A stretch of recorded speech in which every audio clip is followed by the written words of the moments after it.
Hey there, nice to have you back with me for a new video today. In our last episode, I took you inside a unique place most of us living outside of China have never heard of or stepped foot inside. A place that serves as an entertainment complex, massage center, dining venue, meeting place, all in one. It was a ton of fun to show you around this distinct part of living in the Far East. However, today, I'm going to take you to one of the most fabulous and splendid modern museums in all of China, the Hubei Museum, a flagship institution located in the heart of China that houses some of the most famous national treasures, including a couple pieces forbidden to ever leave the country and be exhibited overseas.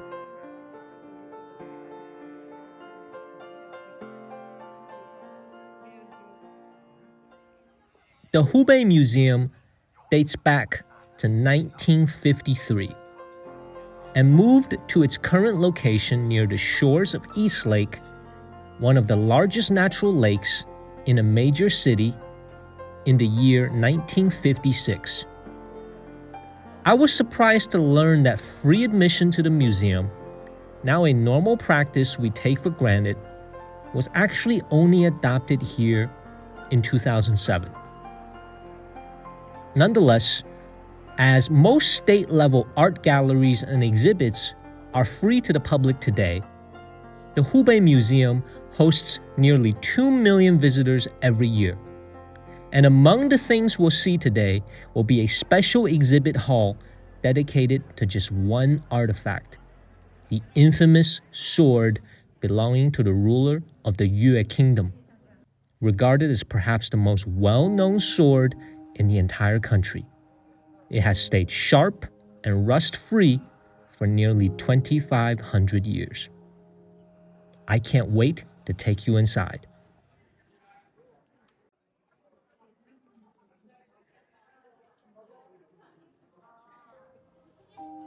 The Hubei Museum is quite large and spread across 5 total floors that include a basement and 4 upper levels.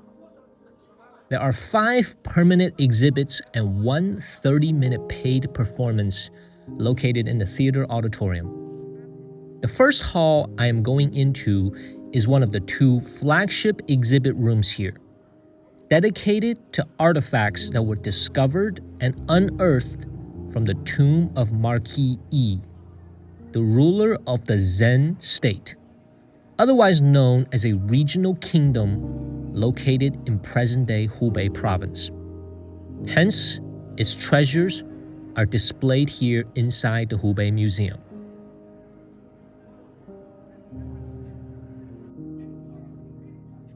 Everything inside this room is from the ruler's tomb. It's important to understand the concept of a marquis and why the ruler was not called an emperor or a king.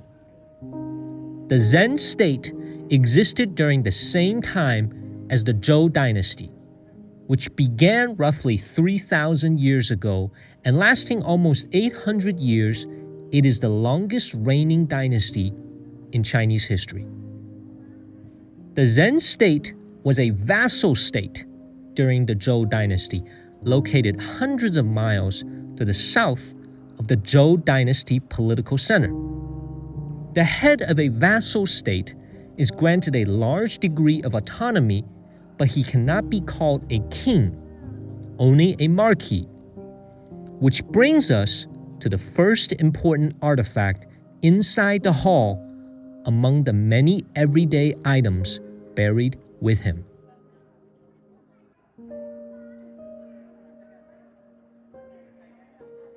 This is one of the handful of national treasures inside the Hubei Museum forbidden to be exhibited abroad. Thus, inside the country is the only place to see this bronze food and wine vessel that demonstrates intricate features highlighting the degree of craftsmanship the royal artisans had mastered nearly 2,500 years ago.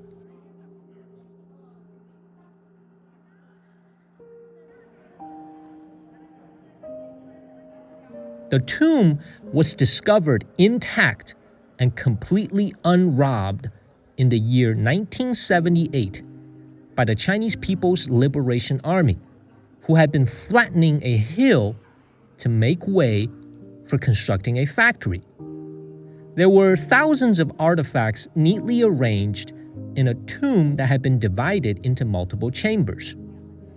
Primary pieces exhibited here are the ones that demonstrate the highest level of craftsmanship, such as the different food containers and wine vessels, everyday items we use even today that show the degree of societal advancement during that time period, and things that presumably the Marquis himself had also used in everyday life. And most importantly, musical instruments that allowed us to understand the importance of music in royal life at the time. This brings us to one of the most famous national treasures in the entire country that also serves as the symbol of the Hubei Museum, the completely intact, full set of chime musical bells discovered in the Marquis' tomb.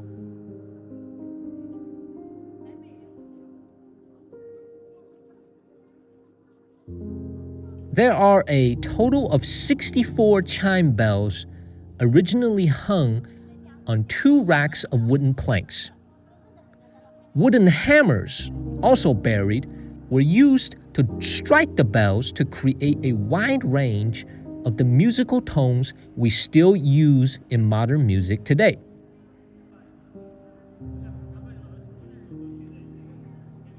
The level of craftsmanship also extends beyond simply the bells onto the embellishments found in the entire apparatus.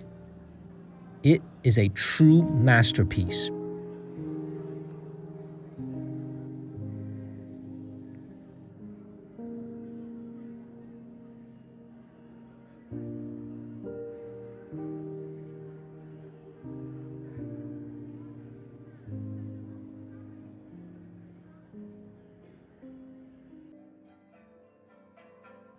Now let's go into the performing auditorium for the performance.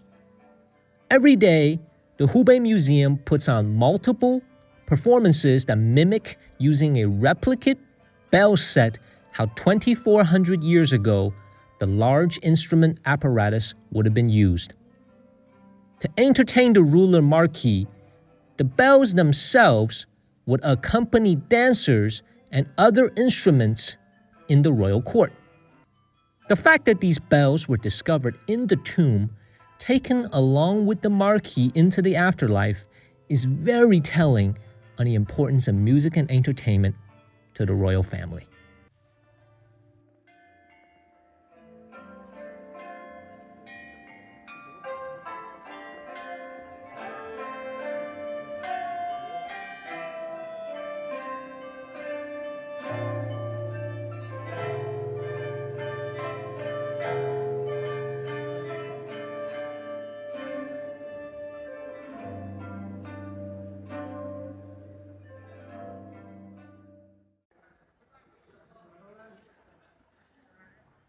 The next room houses artifacts from the Zeng state found outside of the tomb, in areas scattered throughout modern Hubei. Mostly, they are the same beautiful bronze containers we see from the Marquis tomb, but the highlight is a bronze bell and the ancient writing carved on its surface that conclusively proved that the Zeng kingdom, a state never mentioned in ancient historical records, but whose name routinely surfaced in local archaeological digs, is just another moniker for the historically well-documented Sui kingdom. The two states are actually one and the same.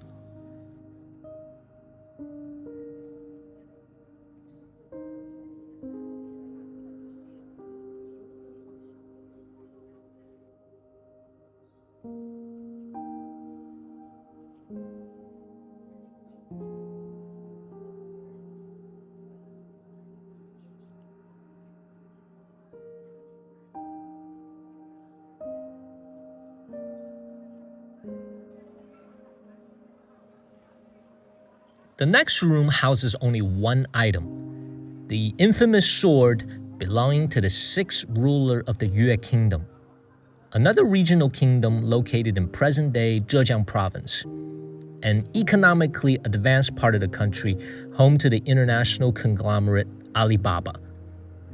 The line to enter and see the king's sword was very long, as this sword is now considered the most exquisite example of ancient sword craftsmanship and metallurgy found anywhere in the country.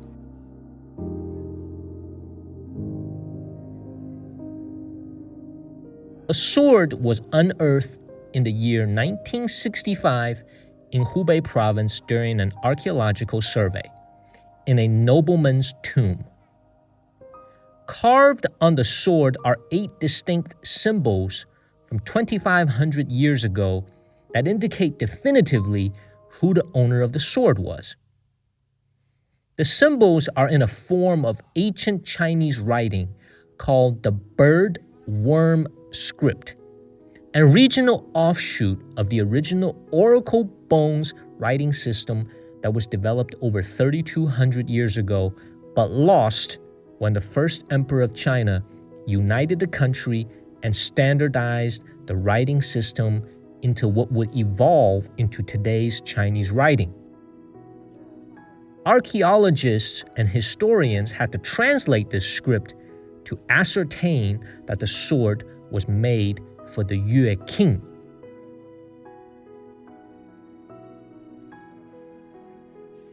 So how did the sword of the Yue king end up in the tomb of a Chu kingdom noble? The distance between the Yue kingdom and the Chu kingdom will require a 2-hour airplane flight today, and 2,500 years ago would have meant a horseback journey taking weeks to complete. We have no historical or contextual records on how the nobleman acquired the sword, but experts hypothesize that the Yue king had given the sword to the Chu kingdom as a gift, symbol of peace.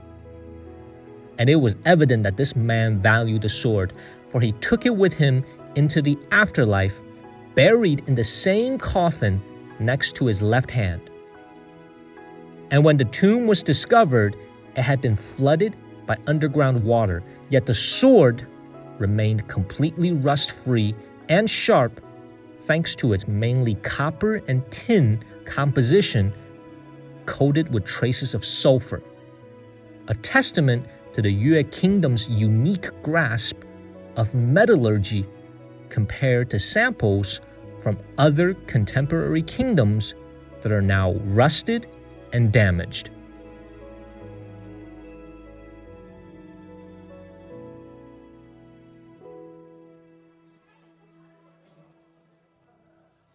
Speaking of the Chu kingdom, we move on to the next exhibit hall that houses the best of national treasures found in the Chu state.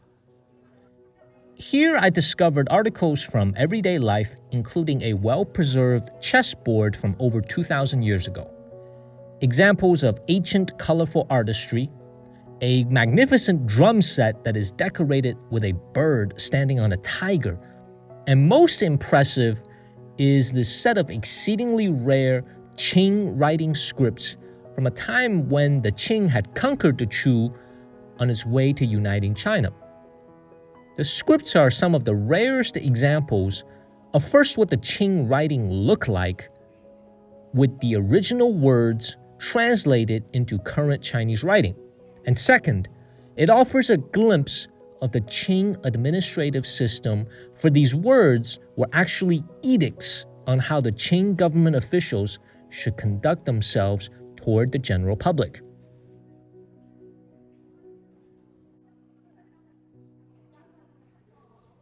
The last exhibit hall takes us into the relative present, to the Ming dynasty during the 15th century.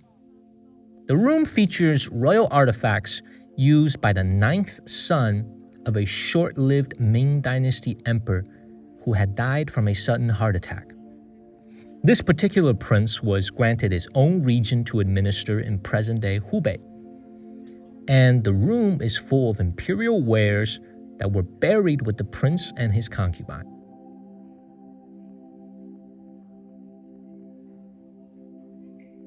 The tenor of the room is completely different from that of the other much older artifacts in the first 4 exhibit rooms. Whereas materials such as bronze were prized by royals at the time, gold was seldomly seen, and in this room, luxury is the word to describe the Ming prince's daily life. His belt is solid gold, inlaid with precious stones, or for a change in appearance, another belt made out of intricately carved jade. The prince ate and drank out of kettles that were either solid gold or silver, and even his bowls, chopsticks, and spoons were solid gold, along with other beautifully made porcelain and gold artifacts.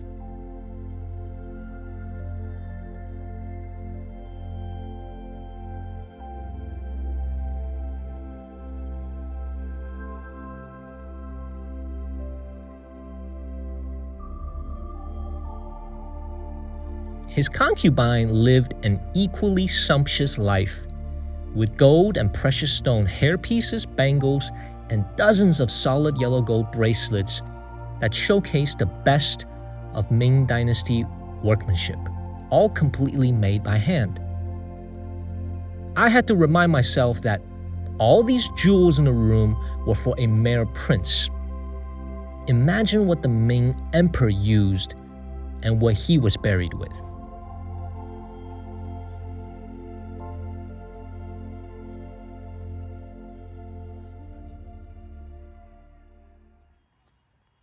This marks the conclusion of my visit to the magnificent Hubei Museum. China is a country full of simply glorious local and national museums that showcase its very long and splendid history, told region by region, city by city. I'll be making my way to all of the major museums as well as the unique and quirky ones not only foreigners have never heard of, but also unknown to most locals. So hit that like and subscribe button for more to come. That really helps me. On the next episode, I bridge a fitting journey to Beijing, a place that has been the capital of this country since the Ming Dynasty. From the world-famous historic Forbidden City to the 21st century brand new Universal Studios Beijing, to a hike on a wild and unrestored section of the Great Wall, I show you an authentic Beijing that's full of history, life, and energy. I'll see you there.